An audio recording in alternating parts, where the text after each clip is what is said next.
What other advice would you give to kind of leaders, executives about how to really facilitate corporate startup collaboration faster? How do we get the pilots faster?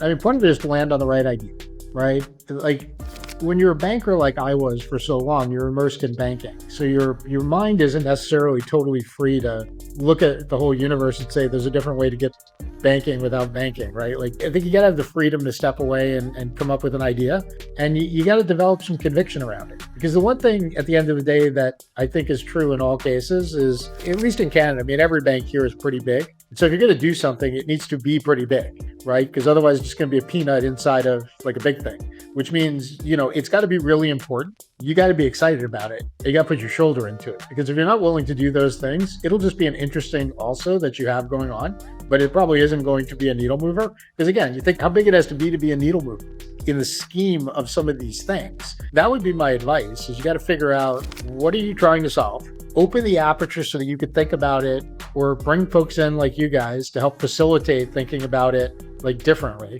building your conviction, and then really saying to yourself, I'll put my shoulder in this.